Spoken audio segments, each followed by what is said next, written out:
I accidentally kidnapped a baby. It changed my life. The baby almost got me arrested and ruined our holiday. It was around 5:30 p.m. We arrived at our hotel for a 5-day holiday, checked in at reception, and were given our room key card. We were in a country that didn't speak our native language, so talking with staff was difficult. We found our room, opened the door and went in, only to see a tiny baby wrapped in a swaddling cloth asleep on the middle of the bed. At first I thought it was a large doll, because it looked just like a beautiful China doll, with a little mop of blonde hair and rosy pink cheeks. Its eyes were shut and it was totally still. I went over to it, gently stroked its cheek, and realized it was warm and breathing. It was a tiny baby, possibly around 2 months old. When I got over the shock I picked up the bedside phone and dialed reception. "This is Mrs. Cook. From room 127. There's a baby on our bed." I spent 20 minutes trying to explain to the receptionist that the baby wasn't mine. I didn't know who the baby belonged to. She kept asking if it was a friend's baby, albeit through broken English, and then she thought I was saying the baby was ill. At this point baby awakes fully and starts to cry. I decided to break down my English as well, and I said baby not sick. Baby hungry and needs milk. Mummy has left baby in our room. Mummy has lost her baby. I am not its mother. I don't know who its mother is. Please can someone come and get the baby? The receptionist still wasn't understanding, but she called her emergency list. By this time baby had started screaming loudly and thrashing its little arms and legs around. I hung up the phone and picked up the baby, patting its back and comforting it on my shoulder.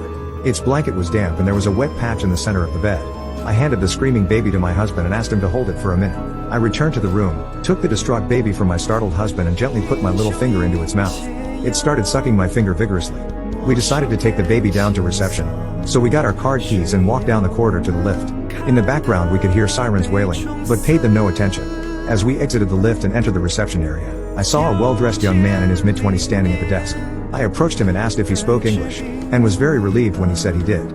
I explained to him that we had found this baby in our hotel room. It didn't belong to us, and we thought it had been abandoned by its mother.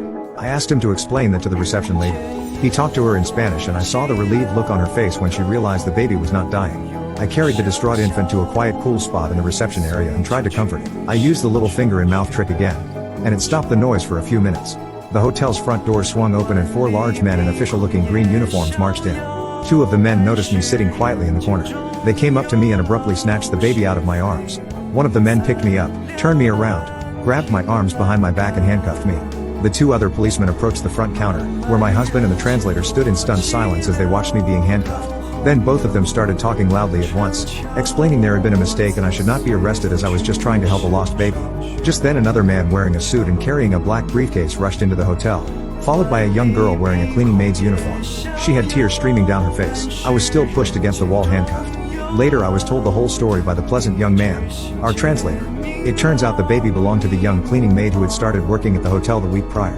Management were unaware she had a young baby.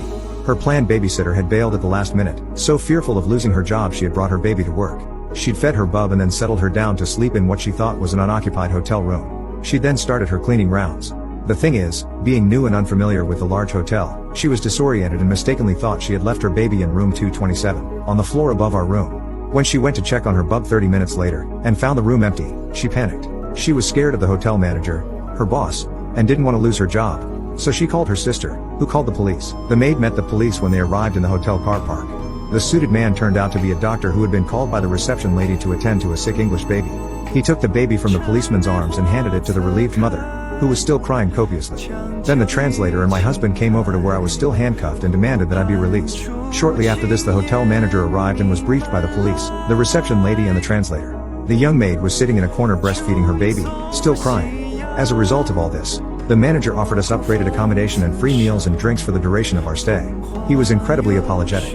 I think I also received an apology from the burly police officer who cuffed me, although I couldn't understand what he said.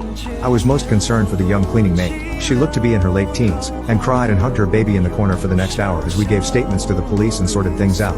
I spoke to the manager and asked him not to sack the cleaning maid, and to understand that she was just trying to do her best to support her baby. He listened to me stony-faced and made no comment. The following day we were asked to go to the local police station to sign our witness statements. We were taken there by the hotel chauffeur, who spoke good English and explained to us what the police were asking us to sign. It was a statement detailing what had happened, stating we did not want any further action to be taken. On the way back I asked the chauffeur to take us to a shop that sold baby items. I bought some booties, a pink jacket and a pretty baby blanket. I had them gift wrapped. The following evening I asked the new reception man, who spoke quite good English, if the cleaning maid was on duty, and said I wanted to speak to her. The young girl appeared at the desk 5 minutes later, but would not make eye contact with me and still appeared very upset. Her eyes were red and I thought she had been crying. She looked so young and vulnerable. I gave her the parcel and an envelope which contained a wad of cash, equivalent to $100 Australian dollars. I asked the reception man to translate and tell her that I was not angry with her, and I was sure she was a good mom, and wanted her to accept this gift for her baby. I told her the hotel manager had promised me he would not sack her, and she would keep her job. On the back of the envelope I had written my name, phone number and email address. I asked the reception man to translate to her. Here are my contact details. Please call me if you have any trouble or need help.